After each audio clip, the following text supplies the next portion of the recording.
Hi folks, how you all doing? Hi gentle people. Let me just wish everyone, all of you, I want to wish, I know I did already for New Year, but I'm going to say it again. I want to wish you all a awesome, wonderful, productive, wealthy, healthy, prosperous and blessed 2026. May all your dreams and your plans come true. Have an awesome new year. And whatever you have to do, just do it. So happy new year, people. Happy new year, folks. Happy new year. Alright, folks, so we're back. And I hope nobody not laughing to say, Lord, every minute she said she won't finish and she never. Well, I didn't get to finish it before the new year, but what they say, never late, better late than never. So we just get into it. I have nothing more to say when it comes to that. Folks, I did try, but too much things to do. Too busy, but we're getting there. What's this? Oh, I need to find out about the water. Oh, the water. So the water. We'll try some reminders. Nowadays, I have to be jotting down things most of the time. To remember to do this, remember to do that, because I have a million and one things thinking about to do, and sometimes I forget some stuff. I have to be jotting down stuff. Anyway, folks, welcome back to Karen Vibes. So it's reading for the mature audience, and glad to have you. And we're just gonna get into it because we want to finish. So the name of our book is Flowers in the Attic. It's written by Virginia Andrews and is narrated by moi, Karen. So we had finished chapter 21 and we're at chapter 22. And chapter 22 heading is Our Mother's Surprise. So let's see what that is. Today is a rather bleak day, folks. It's overcast. It's been foggy. Another wet day. Excuse me. Just a second. Hello? Is it possible to call you back in a few because I'm on a live? Yes, is it possible to call you back in a few?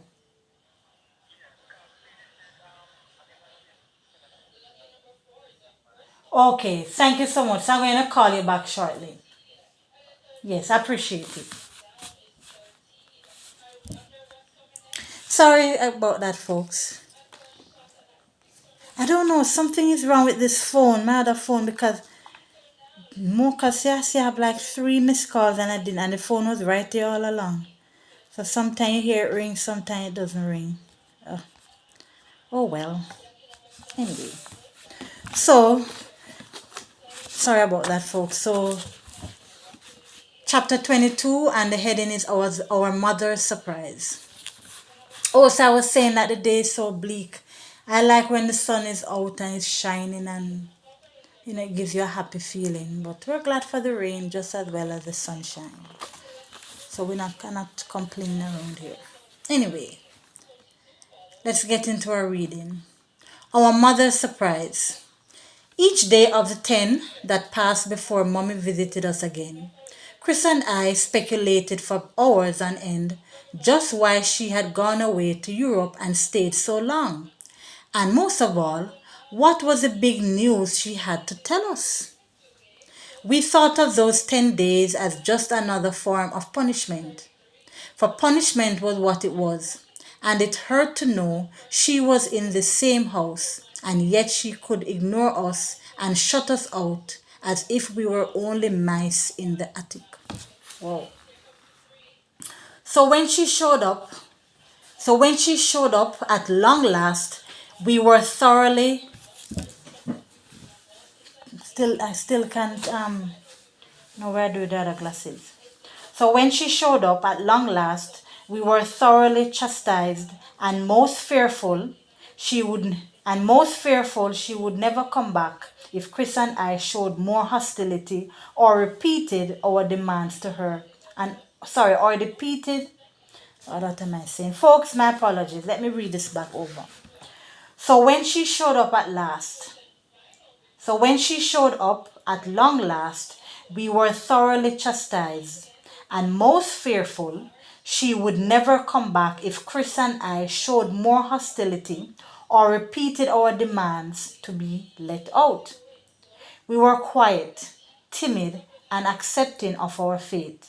For what would we do if she never returned?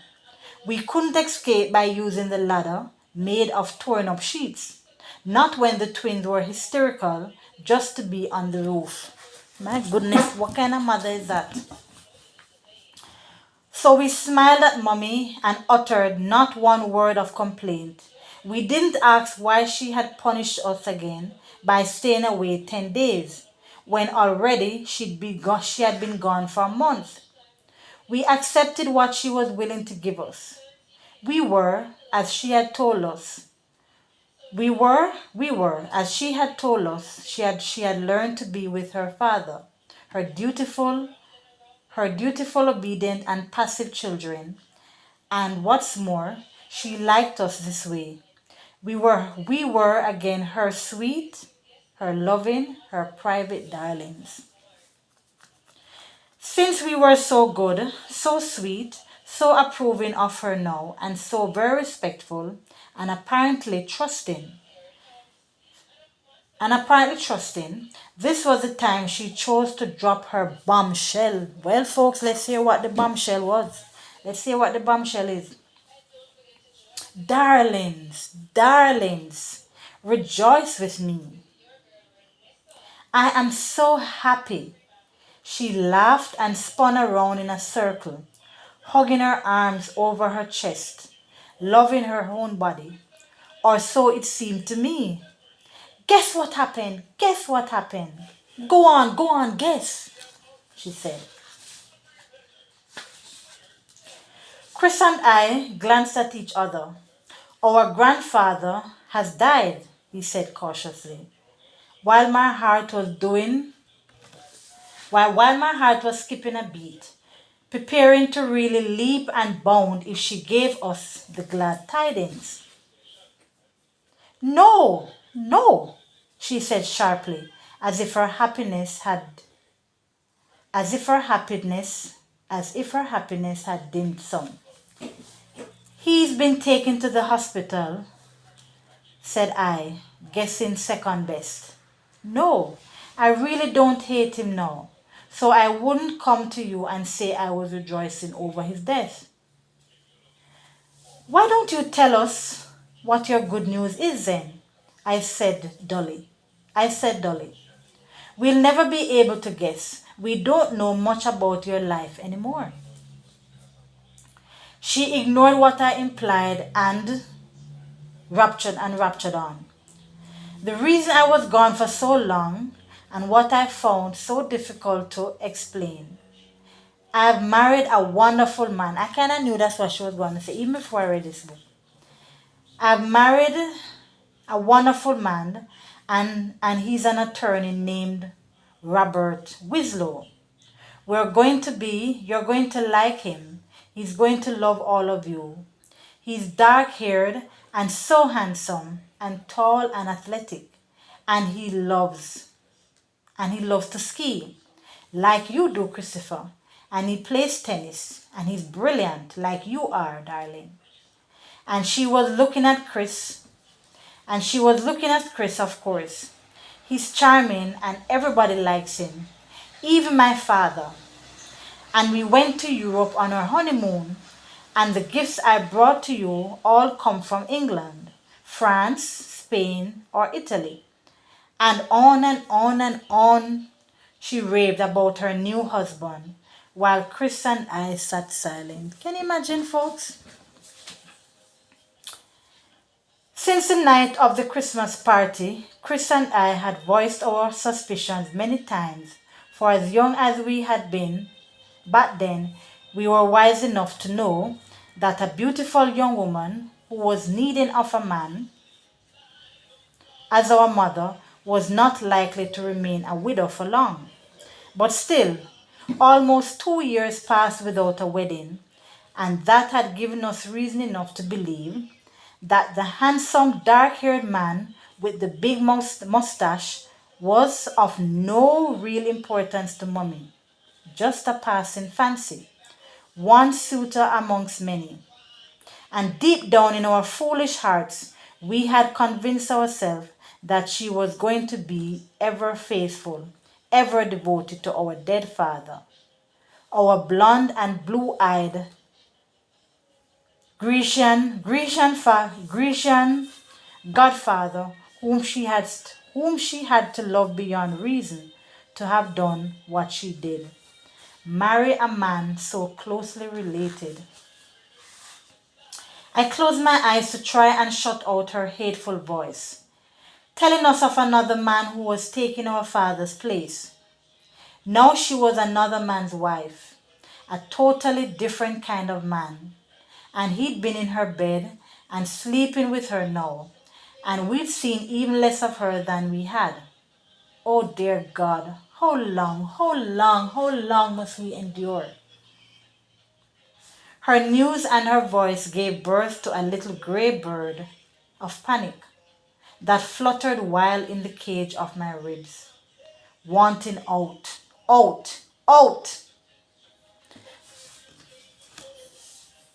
Oh goodness, I need to get this thing off the phone. I don't know why it keeps coming up. Her news and her voice gave birth to a little, sorry I read that, a little grey bird of panic that fluttered wild in the cage of my ribs, wanting out, out, out. Please, Mummy, please, Mummy begged, her smiles and laughter, joy and happiness, all struggling to survive in the bleak, sterile air of our reception to her news. Try and understand and be happy for me. I loved your father. You know that. But he's gone and been gone for so long. And I need someone else to love and someone to love me. I saw Chris open his mouth to say he loved her, that we all loved her, but then he tightened his lips, realizing, as I did, that love from her children wasn't the kind of love she was speaking about. And I didn't love her anymore. I wasn't even sure I liked her now. But I could smile and pretend and say the words just so the twins would not be frightened by my expressions.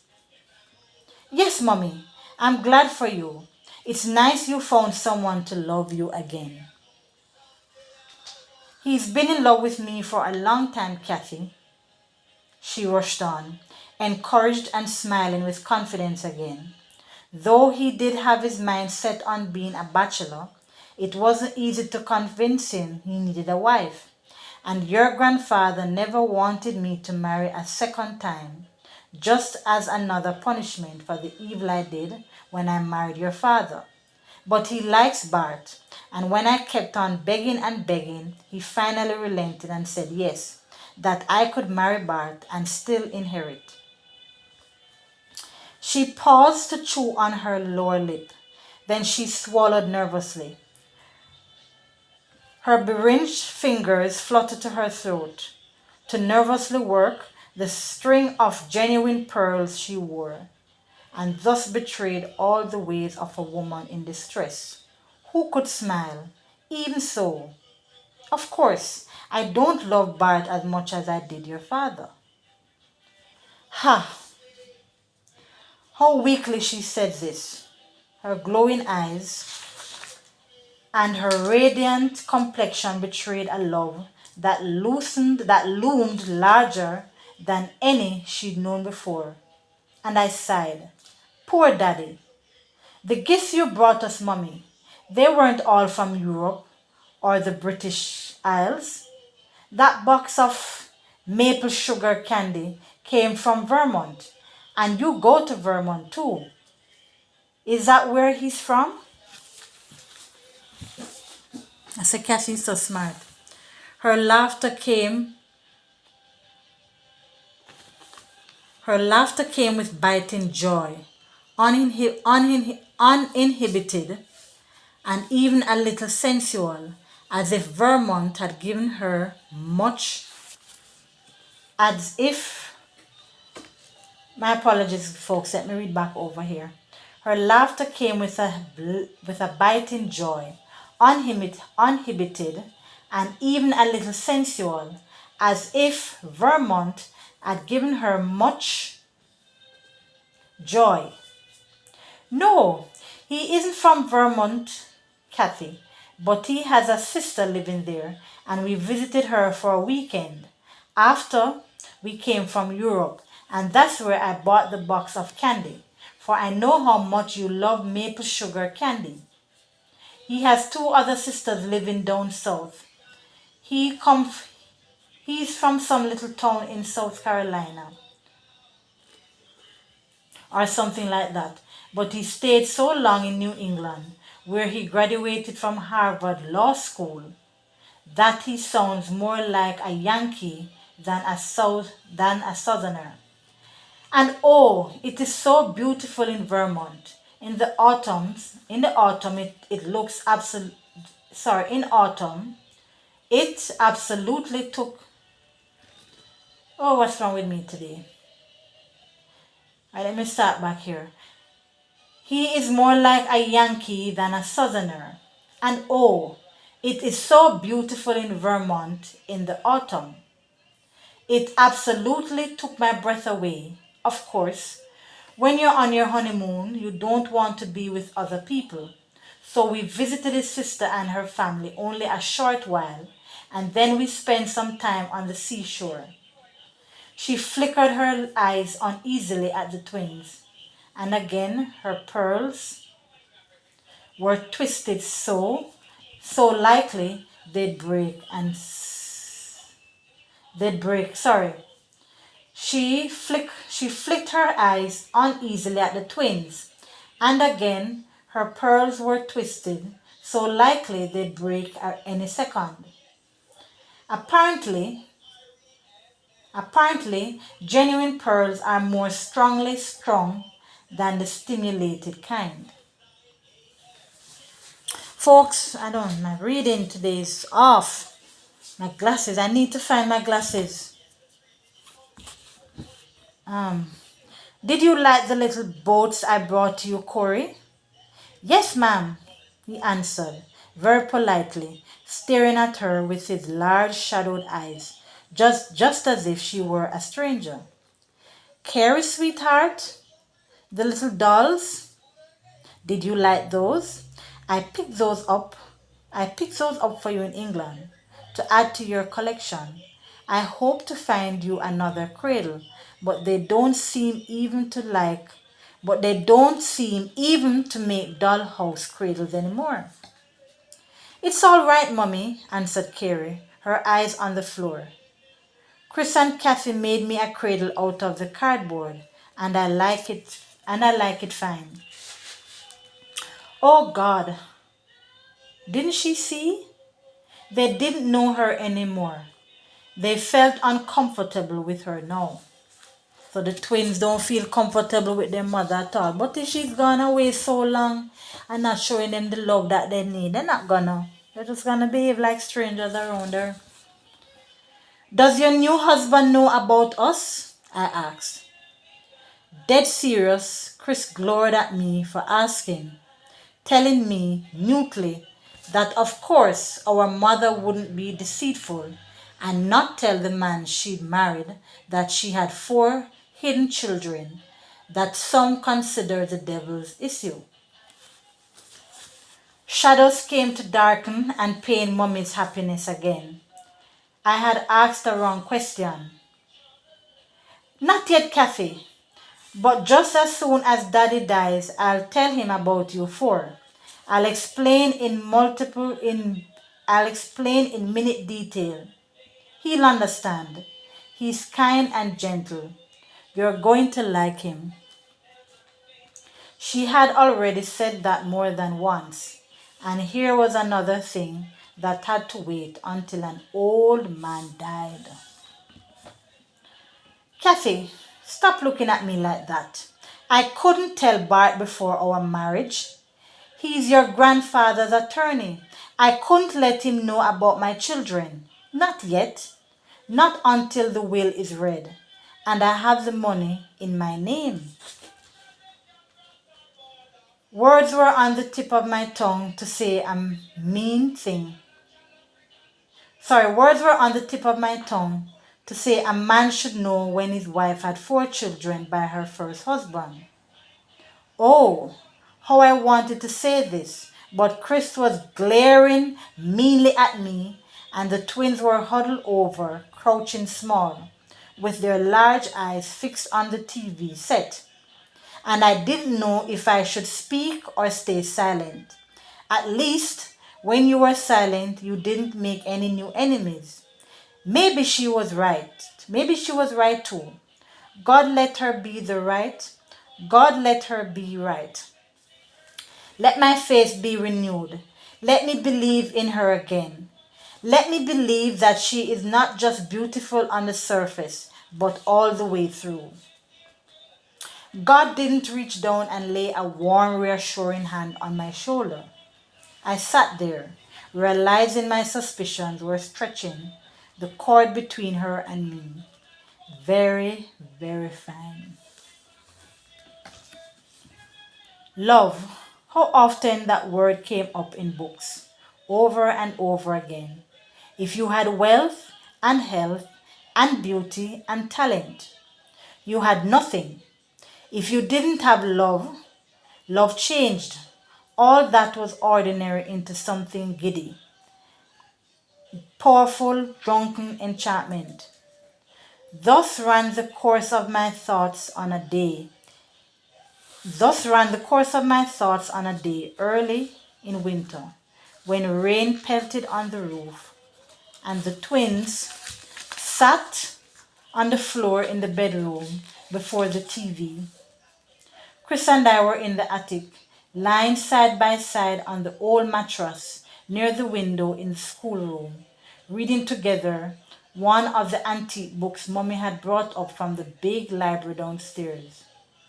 Soon the attic would again turn Arctic winter, so we spent as much time up there as possible now, while we still could. Chris and I liked to scan a page and then quickly leap to another.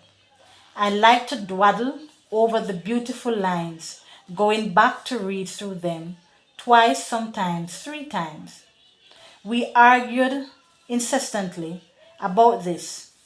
Read faster, Kathy. You tried to absorb the words.